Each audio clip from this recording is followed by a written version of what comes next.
Si votre âme est éternelle, pourquoi craignez-vous la mort? C'est la question qui hantait Albert Einstein. Et sa réponse révèle quelque chose qu'il ne voulait surtout pas que vous compreniez. Car voici le paradoxe dont personne ne parle. Vous prétendez croire que votre âme vivra éternellement. Vous dites que la mort n'est qu'une transition. Vous vous répétez qu'il n'y a rien à craindre. Et pourtant, quelque chose en vous se rétracte à l'idée de mourir, quelque chose de primitif, quelque chose que la raison ne peut pas apaiser, quelque chose qui vous réveille en pleine nuit à 3 heures du matin avec des sueurs froides et le cœur battant à tout rompre. Pourquoi? Si vous croyiez vraiment que votre âme est éternelle, vous affronteriez la mort avec le même calme que vous affrontez le sommeil chaque soir. Vous verriez votre dernier souffle non pas comme une fin, mais comme une porte. Vous accueillerez cette transition comme vous accueillez le matin. Mais ce n'est pas le cas. Et Albert Einstein savait exactement pourquoi. Dans les dernières années de sa vie, Albert Einstein fut obsédé par une question que la plupart des physiciens évitaient. Pas à propos des atomes, de l'énergie ou de la trame de l'espace-temps, mais à propos de la conscience elle-même, à propos de ce qui arrive à la conscience lorsque le corps cesse de fonctionner, à propos de savoir s'il y a quelque chose en nous que la physique ne peut pas expliquer.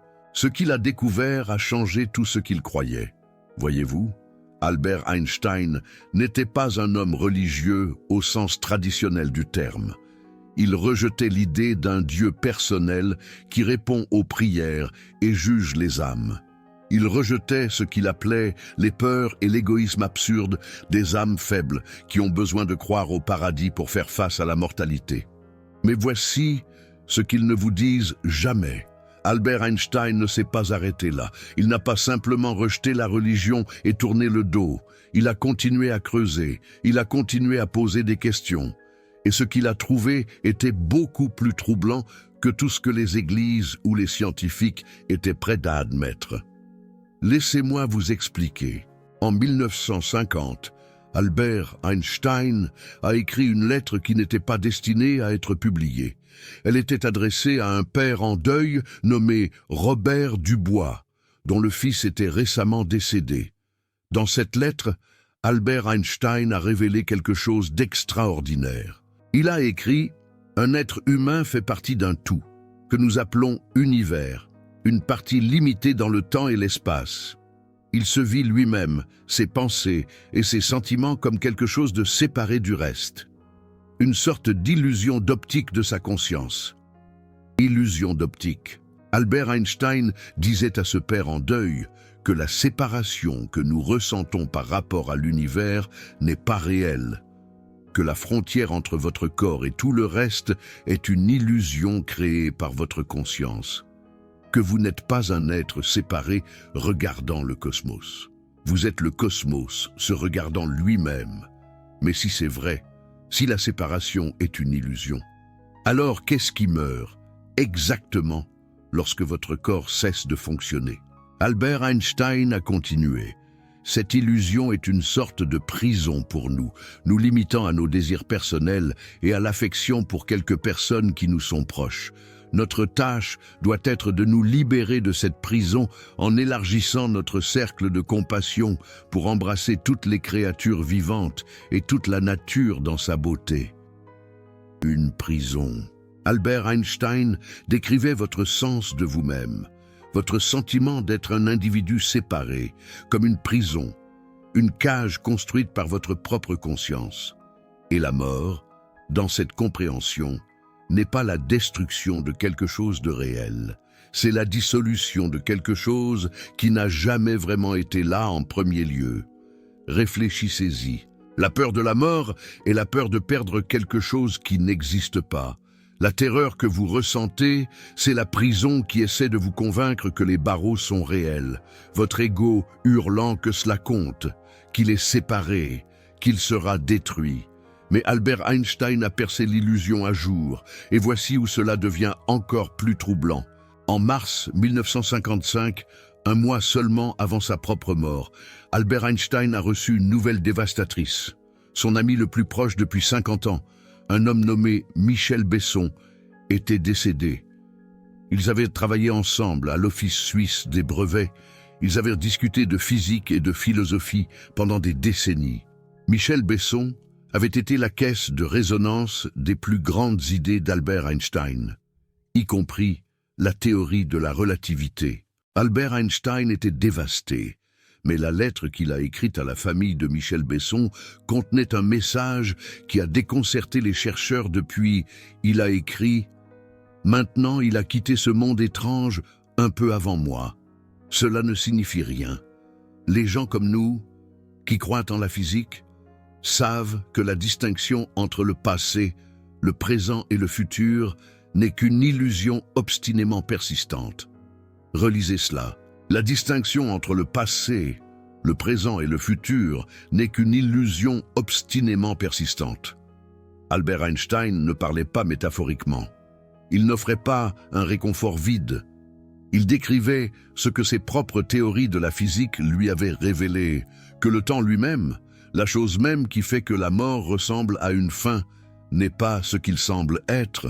Dans l'espace-temps à 4 dimensions que décrit la relativité d'Albert Einstein, le passé n'est pas parti, le futur ne doit pas encore arriver. Tout ce qui a jamais été et tout ce qui sera jamais existe simultanément. Votre naissance et votre mort sont toutes deux également réelles, également présentes dans la trame de l'existence. C'est ce qu'on appelle la théorie de l'univers bloc. Et cela signifie quelque chose de profond sur la mort que la plupart des gens n'ont jamais envisagé. Si le temps est une illusion, si le passé et le futur coexistent dans un seul présent éternel, alors dans quel sens la mort peut-elle être une fin? Le vous qui avez 5 ans existe encore. Le vous qui prendra votre dernier souffle existe déjà. Ils sont tous deux également réels dans la structure de l'espace-temps. Albert Einstein le savait. Et il a affronté sa propre mort avec une sérénité qui a choqué tous ceux qui l'entouraient. Lorsque les médecins lui ont dit que son anévrisme de l'aorte le tuerait, ils lui ont proposé une opération. Albert Einstein a refusé. Il a dit « Je veux partir quand je veux.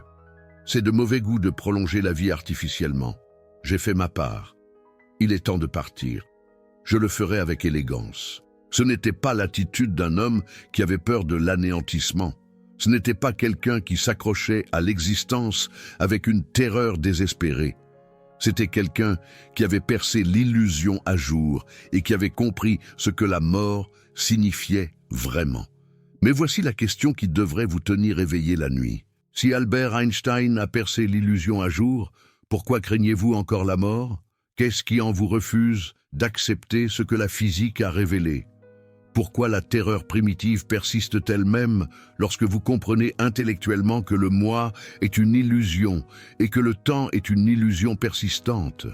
La réponse nous emmène dans un territoire sur lequel Albert Einstein lui-même était profondément ambivalent. Voyez-vous, Albert Einstein était fasciné par la philosophie de Baruch Spinoza, un penseur du XVIIe siècle qui a été excommunié par sa propre communauté religieuse pour des idées qui étaient considérées comme hérétiques.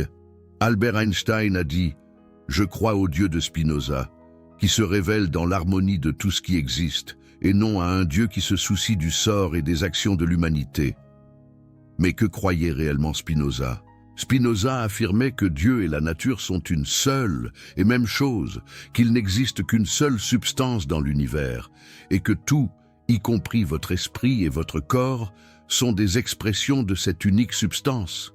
Il appelait cela Deus sive natura, Dieu ou nature. Albert Einstein était captivé par cette idée, à cause d'une implication spécifique. Spinoza disait que l'âme et le corps ne sont pas deux choses séparées. Ce sont deux expressions différentes de la même réalité sous-jacente. Albert Einstein l'a formulé ainsi. « Je suis fasciné par le panthéisme de Spinoza. J'admire encore plus ses contributions à la pensée moderne. Spinoza est le plus grand des philosophes modernes. Parce qu'il est le premier philosophe qui considère l'âme et le corps comme un et non comme deux choses séparées. Un et non deux. Réfléchissez à ce que cela signifie. Pendant des siècles, Les philosophes et les théologiens ont débattu de la question de savoir si l'âme peut survivre à la mort du corps. Ils supposaient qu'il s'agissait de deux choses distinctes qui pouvaient être séparées. Mais Spinoza et Albert Einstein après lui ont rejeté cette hypothèse intégralement. Si l'âme et le corps sont deux expressions de la même réalité sous-jacente, alors se demander si l'âme survit au corps, c'est comme se demander si la face d'une pièce de monnaie survit à la destruction du revers. La question n'a pas de sens, c'est crucial, car si l'âme et le corps ne font qu'un, alors la question change complètement. Il ne s'agit pas de savoir si votre âme survit à la mort de votre corps. Il s'agit de savoir si la distinction entre l'âme et le corps a jamais été réelle, au départ. Et cela nous amène au cœur du paradoxe. La crainte de la mort est câblée dans votre biologie. L'évolution a passé des millions d'années à construire des circuits neuronaux qui crient au danger. Lorsque la mortalité approche, votre tronc cérébral et votre amygdale sont conçus pour vous maintenir en vie à tout prix. Ce n'est pas quelque chose que vous pouvez simplement résoudre par la pensée. Les psychologues appellent cela la science de la mortalité, la conscience de votre propre mort. Et la recherche montre que lorsque les gens se souviennent de la mort, ils deviennent défensifs. Ils s'accrochent plus fortement à leurs croyances. Ils cherchent du réconfort dans l'identité du groupe. Ils repoussent tout ce qui menace leur sens de la signification. C'est ce qu'on appelle la théorie de la gestion de la terreur. Et cela explique pourquoi les humains ont créé des systèmes de croyances élaborés, des religions, des cultures et des héritages. Tout cela, selon cette théorie, est une tentative de gérer la terreur de savoir que nous allons mourir. Mais voici ce que les psychologues évolutionnistes manquent. Si vous n'étiez qu'une machine biologique, si la conscience n'était que des réactions électrochimiques dans les neurones, alors la crainte de la mort aurait parfaitement un sens. La machine ne veut pas s'arrêter de tourner, fin de l'histoire. Mais la crainte de la mort a une qualité particulière qui ne correspond pas à cette explication. Ce n'est pas seulement la crainte de la douleur. Vous pourriez supporter la douleur. Ce n'est pas seulement la crainte de l'inconnu. Vous faites face à des inconnus tous les jours. La crainte de la mort a une qualité existentielle qui va au-delà du simple instinct de survie. On dirait la crainte de perdre quelque chose d'essentiel, quelque chose qui ne peut pas être remplacé, quelque chose qui ne devrait pas finir. Et Albert Einstein a compris pourquoi. La crainte de la mort est la crainte que l'ego ne perde son illusion de séparation. Ce sont les murs de la prison qui tremblent à la pensée de leur propre dissolution. C'est l'illusion d'optique de la conscience qui lutte contre la reconnaissance qu'elle n'a jamais été réelle. Au départ, votre crainte est une preuve. Pas la preuve que la mort est réelle, la preuve que l'illusion est puissante, la preuve que vous vous êtes identifié si complètement à la prison que vous ne pouvez pas imaginer l'existence sans elle, la preuve que la séparation semble si réelle, que la pensée de sa fin déclenche une terreur primale. Mais que se passerait-il si vous pouviez voir au travers? Que se passerait-il si vous pouviez expérimenter, même pour un instant, ce qu'Albert Einstein a entrevu dans ses équations et ses lettres? Dans ces derniers jours, Albert Einstein travaillait sur sa théorie du champ unifié, des pages et des pages d'équations, tentant de décrire la structure fondamentale de la réalité. Il n'avait pas peur. L'infirmière qui a assisté à son lit de mort a rapporté qu'il avait passé ses dernières heures à discuter de physique et de politique, avec la même curiosité calme qu'il avait manifestée toute sa vie. Ses dernières paroles ont été prononcées en allemand, et l'infirmière ne les a pas comprises. Elles ont été perdues à jamais. Mais peut-être contenait-elle la réponse à la question que nous nous posons. Si votre âme est éternelle, pourquoi craignez-vous la mort?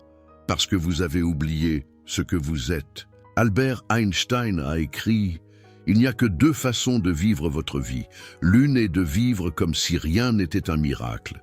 L'autre est de vivre comme si tout était un miracle. » La crainte de la mort vient du fait de vivre comme si rien n'était un miracle, comme si vous étiez une chose séparée, qui venait de nulle part et retournerait à rien. comme si votre conscience était un accident aléatoire dans un univers indifférent. Mais la physique d'Albert Einstein suggère une possibilité différente. Vous n'êtes pas une chose séparée. Vous êtes un motif temporaire dans un champ éternel. Votre conscience n'est pas produite par votre cerveau, pas plus que l'image sur un écran de télévision n'est produite par la télévision. La télévision n'est qu'un récepteur, et quand elle tombe en panne, la diffusion continue. Ce n'est pas de la religion, c'est ce que suggèrent les équations lorsque vous les suivez jusqu'à leur conclusion logique. Le physicien Max Planck, qui a remporté le prix Nobel et a fondé la mécanique quantique, a dit quelque chose de remarquable vers la fin de sa vie. Il a dit « Je considère la conscience comme fondamentale. Je considère la matière comme dérivée de la conscience. Nous ne pouvons pas aller au-delà de la conscience. Tout ce dont nous parlons, tout ce que nous considérons comme existant, postule la conscience. La conscience comme fondamentale, non pas produite par la matière, mais la fondation à partir de laquelle la matière émerge. Albert Einstein n'est jamais allé aussi loin publiquement. Il était prudent quant à tout ce qui sonnait mystique, mais ses lettres révèlent qu'il pensait dans le même sens. L'illusion d'optique de la conscience, la prison de l'ego, l'illusion obstinément persistante du temps. Ce ne sont pas les mots d'un homme qui croyait que la conscience se terminait avec le corps. Et cela nous amène à la dernière pièce du puzzle, dans Le monde tel que je le vois. Albert Einstein a écrit quelque chose que la plupart des gens comprennent mal. Il a dit « Assez pour moi le mystère de l'éternité de la vie et l'intuition de la structure merveilleuse de la réalité, ainsi que l'effort dévoué pour comprendre une portion, fût-elle si petite, de la raison qui se manifeste dans la nature, le mystère de l'éternité de la vie. » Albert Einstein n'a pas dit le mystère de la vie après la mort. Il n'a pas dit l'espoir de l'immortalité. Il a dit l'éternité de la vie. Comme si la vie elle-même, la conscience elle-même, était éternelle par nature. Comme si la question n'était pas de savoir si la conscience survit à la mort, mais si elle a jamais été quelque chose qui pouvait mourir. Au départ, c'est la vérité que votre crainte de la mort vous cache. Vous craignez la mort parce que vous croyez être quelque chose qui peut finir. Vous croyez être la prison et non la conscience à l'intérieur. Vous croyez être le téléviseur et non l'émission. Vous croyez être la vague et non l'océan. Et votre crainte prouve que l'illusion fonctionne. Plus vous êtes terrifié par la mort, plus vous vous êtes complètement identifié à la chose qui meurt, plus vous vous considérez comme un corps, une personnalité, une collection de souvenirs qui seront effacés, plus la mort apparaît comme une annihilation totale. Mais Albert Einstein a vu autre chose. Il a vu que la séparation n'est pas réelle, que le temps n'est pas ce qu'il semble être, que l'âme et le corps ne sont pas deux choses, mais une seule, que la conscience peut être fondamentale pour la réalité elle-même. Et quand vous commencez à voir cela, quelque chose change. La crainte ne disparaît pas entièrement. Vous exécutez toujours un logiciel biologique qui a évolué pour éviter la mort. Mais la terreur existentielle commence à s'estomper. Les murs de la prison deviennent transparents. L'illusion d'optique devient évidente pour ce qu'elle est. Vous commencez à comprendre ce qu'Albert Einstein voulait dire quand il a dit que la crainte de la mort est la plus injustifiée de toutes les craintes. Non pas parce que la mort n'est pas réelle, mais parce que vous n'êtes pas ce que vous pensez être. Le vous qui craint la mort est l'illusion. Le vous qui regarde la crainte surgir et disparaître. Le vous qui est conscient d'être conscient. Ce vous n'est pas quelque chose qui est né et ne peut pas être quelque chose qui meurt. Albert Einstein a passé ses dernières années à essayer de trouver des équations qui décriraient cette réalité plus profonde. Il n'a jamais fini, mais ses lettres suggèrent qu'il a trouvé la paix avec ce qu'il avait entrevu. Si votre âme est éternelle, pourquoi craignez-vous la mort? Parce que vous avez oublié que vous êtes l'éternel témoin du temporaire. Vous êtes devenu tellement absorbé par le film que vous avez oublié que vous êtes l'écran.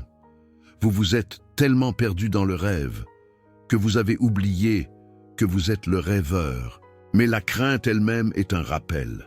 Chaque fois que l'anxiété de la mort monte dans votre poitrine, c'est une opportunité de demander « Qu'est-ce qui a peur?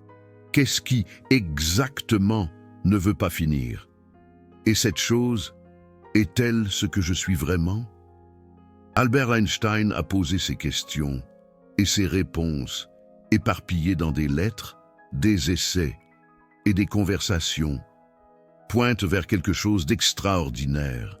Vous n'êtes pas un corps qui a une conscience, vous êtes la conscience qui vit l'expérience d'être un corps. Et quand l'expérience du corps se termine, la conscience ne se termine pas avec elle. Parce que la conscience n'a jamais été contenue dans le corps en premier lieu. C'est la vérité cachée dans la crainte. C'est ce qu'Albert Einstein a vu. Et maintenant, vous le voyez aussi. Si vous êtes resté avec moi tout au long de ce voyage, dans les questions les plus profondes sur la mort, la conscience et l'éternité, alors vous n'êtes pas un spectateur ordinaire. Vous êtes quelqu'un qui refuse d'accepter des réponses faciles. Quelqu'un qui a besoin de comprendre.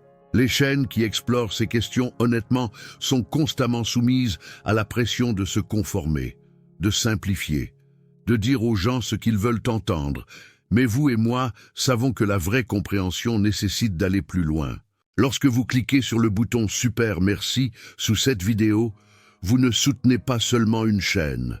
Vous votez pour la vérité plutôt que le confort. Vous dites que ces questions comptent, que la recherche de la compréhension ne doit pas être réduite au silence. Votre soutien n'est pas un paiement, c'est une déclaration qui dit « Continuez à creuser, continuez à demander, continuez à révéler ce qu'ils préféreraient garder caché. » Merci à tous ceux qui ont déjà soutenu ce travail. Vous êtes la raison pour laquelle ces vidéos existent. Maintenant, laissez-moi vous dire ce qu'Albert Einstein a finalement conclu à propos de la mort. Dans sa dernière année, quand il savait que la fin approchait, Albert Einstein a fait un choix qui a choqué tout le monde autour de lui. Quand ses médecins lui ont dit qu'une opération pourrait prolonger sa vie, il a refusé. Il a dit « Je veux partir quand je veux. Il est de mauvais goût de prolonger la vie artificiellement. » Ce n'était pas de la résignation, ce n'était pas de la dépression. C'était la sérénité de quelqu'un qui avait percé l'illusion. Albert Einstein a compris que s'accrocher à la vie n'est qu'une autre forme de l'illusion d'optique, que la tentative désespérée d'éviter la mort est l'ego qui lutte contre sa propre dissolution, que l'approche digne est de reconnaître que vous n'avez jamais été séparé de l'univers en premier lieu, et que par conséquent, vous ne pouvez pas en être séparé par la mort. Il est mort le 18 avril 1955, avec des équations sur sa table de chevet, et la paix dans ses yeux. Mais voici ce que la plupart des gens ignorent à propos de cette nuit.